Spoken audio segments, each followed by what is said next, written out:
Mind chatter isn't random, it's strategic. A salesman pitching a product that doesn't exist. You.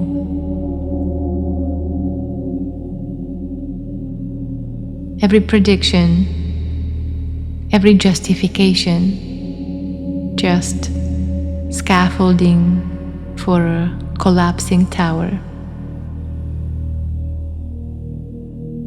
You call it thinking. It's really hostage negotiation. The mind trades presence for control. It offers answers because it fears the weight of the question.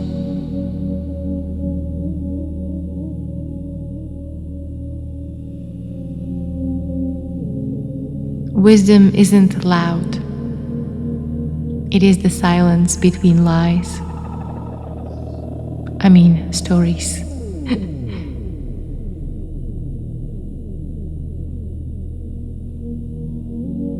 Here is the fracture. Your inner voice isn't a guide. It is a bodyguard for ghost preservation. It doesn't want truth. It wants continuity, permanence, feeling special.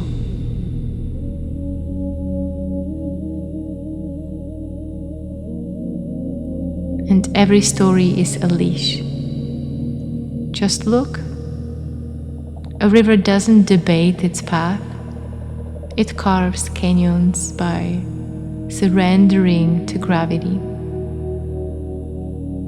Your mind, a bureaucrat arguing with the waterfall.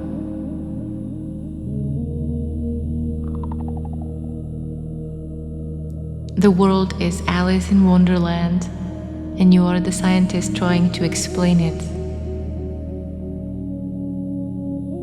You are in Wonderland, but you think it's a lab.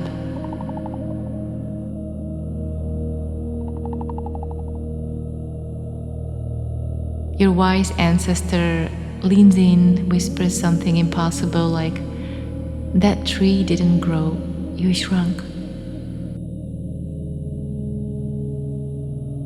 And your mind, bless its little logical heart, immediately wants to calculate or measure the distance. See, always explaining away the impossible. Always substituting a tidy label for the wild, raw isness. This is the game. You perceive something utterly bonkers and your internal scientist constantly slaps a sticker on it. Gravity, time, matter.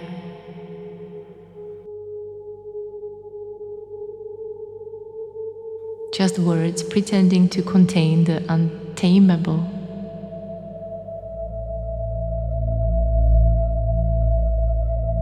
Take a masterful artist. And I don't mean just any masterful artist, but the best of the best in his art. They create a painting of a majestic landscape. And they use the colors, the shades, the perspective so well. And you stand there completely tricked into thinking this two-dimensional image is actually three-dimensional.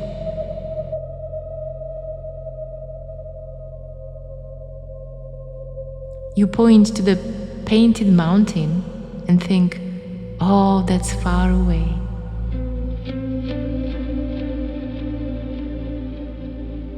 That's a flat surface. But the illusion convinces you of distance, of separation between you and the apparently distant mountain.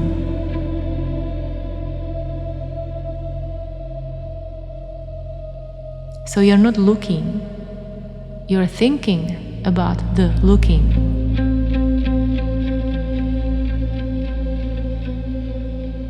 the mind labels the experience.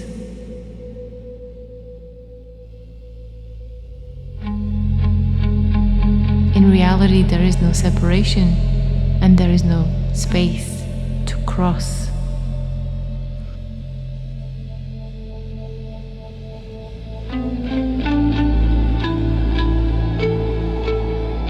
Now, why do you think it's any different with what you seem to perceive every single second?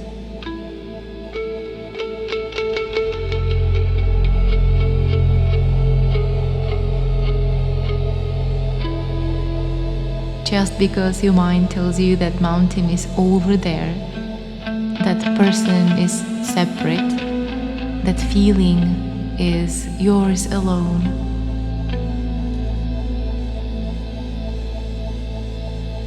It's the same trick.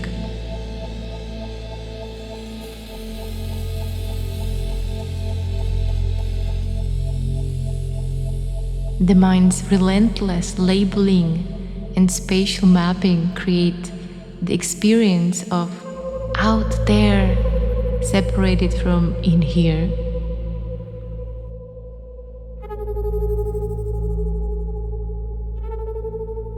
It's the ultimate vanishing act, making the present unified moment disappear behind a convincing melodrama of me versus them.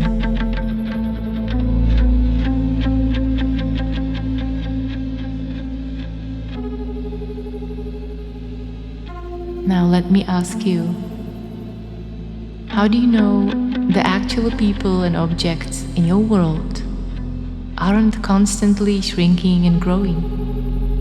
I mean, seriously, you watch someone walk away and they get smaller. They walk closer and they get bigger. Oh, it's just a big face now.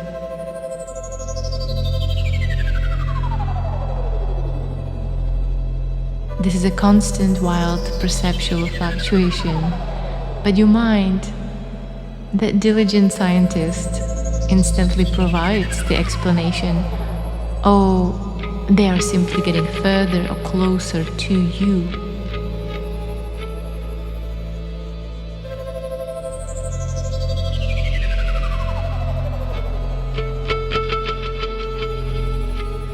See, a baby doesn't know this explanation. A baby just sees the visual data changing. Objects inflating, deflating, moving, shifting.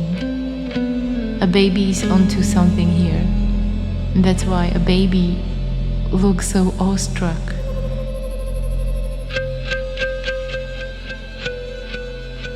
A baby sees a magic before the scientist's brain kicks in with its boring, reductive labels.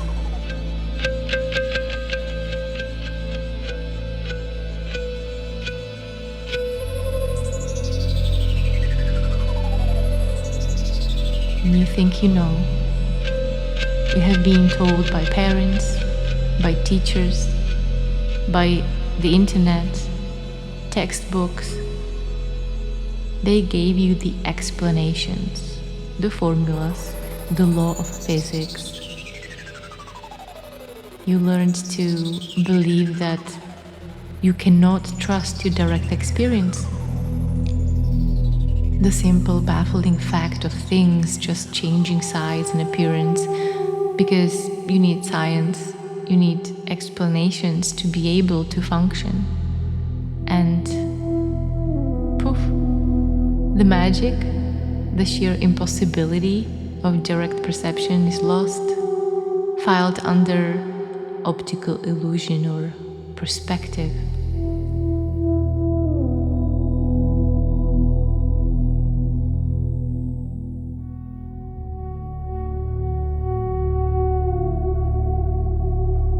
Maybe one day you take a little bit of acid and suddenly your mind's frantic need to make a meaning out of everything just takes a vacation for a little bit.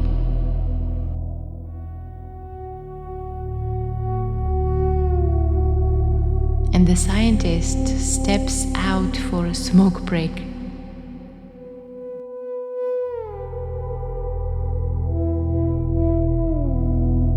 And what are you left with? Just pure, unfiltered sensory input. Colors can breathe, sounds that have texture. The feeling of the chair isn't just solid chair, it's a vibrating presence.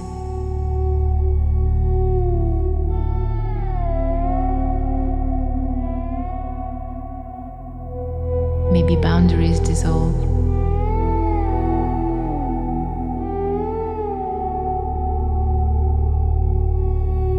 And the hand isn't just my hand, it's a swirl of sensations happening.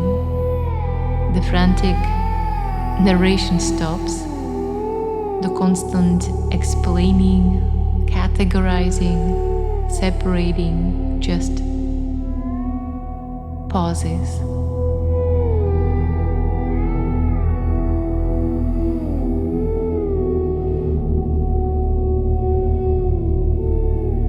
And for a moment, the world isn't a collection of explained things out there. It's just raw, unedited. This happening with impossible intensity right here, and not even that.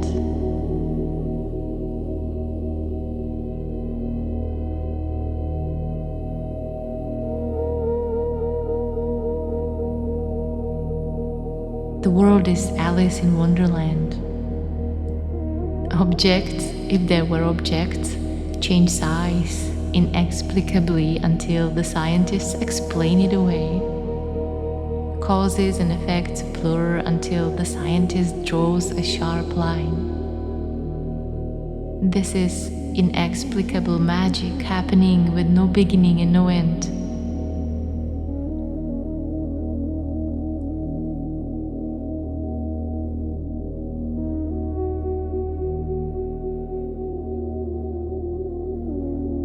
But your scientist brain is working overtime, providing plausible, mundane explanations to cover up the sheer, dazzling miracle of what's actually happening.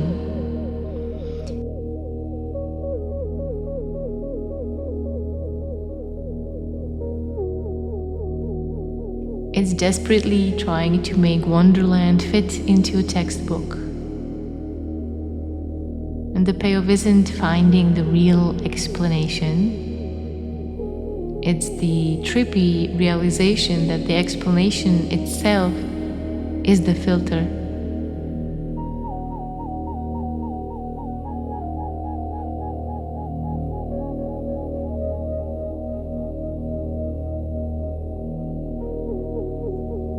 The world isn't happening and being explained. The explained world is what happens when direct, inexplicable experience is filtered through the mind's desperate need for order, for cause and effect, for me over here looking at that over there. And it creates juicy drama, me against them.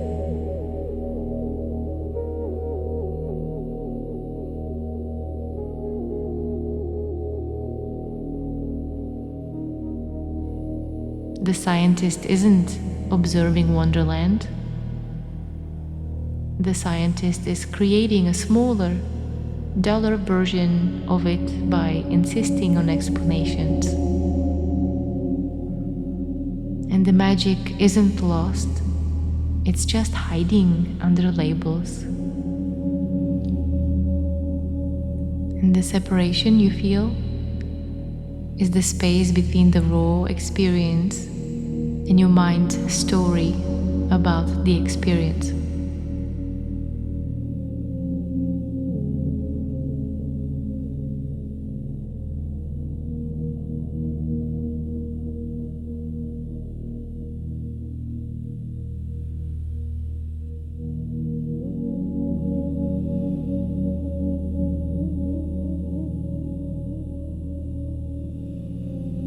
If the mind's explanations are just stories we tell ourselves to make reality less terrifyingly magical, now the question is, who exactly is doing the explaining? And what would happen if just for one day you'd lost the ability to explain completely?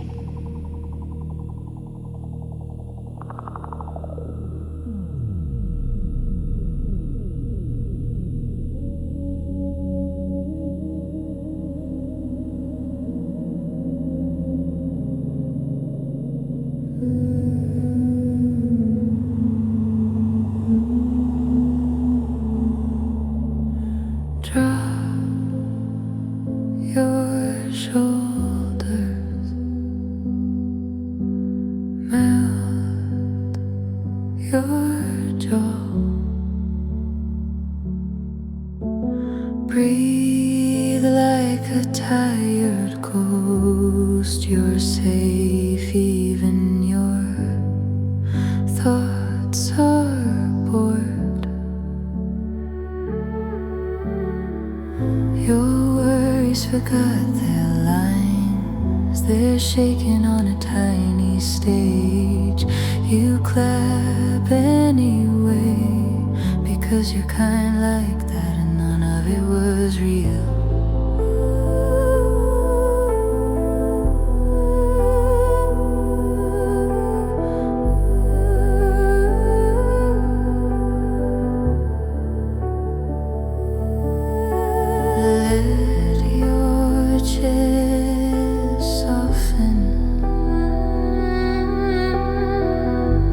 Let your face join the Union strike. The future is canceled tonight. Nothing left to predict. Your worries forgot their lines. They're shaking on a tiny stage. You clap anyway, because you're kind like that, none of it was real.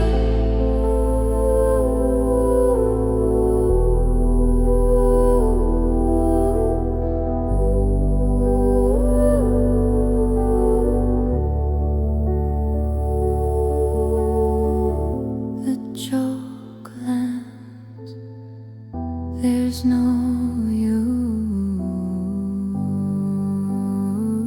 to protect. Your worries forgot their lines. They're shaking on a tiny stage.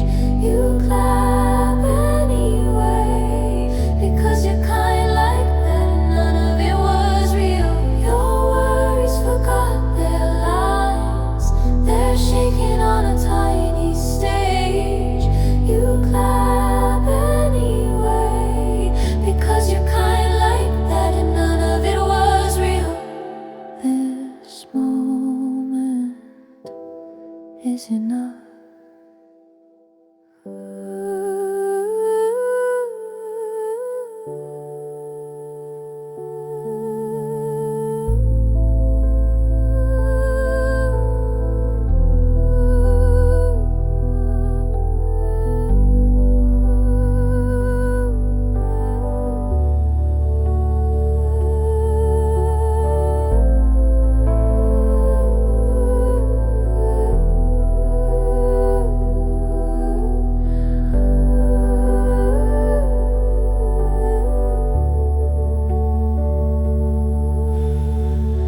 Your worries forgot their lines.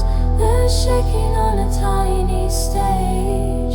You clap anyway, because you're kind like that, and none of it was real. Your worries forgot their lines. They're shaking on a tiny stage. You clap anyway, because you're kind like that, and none of it was real.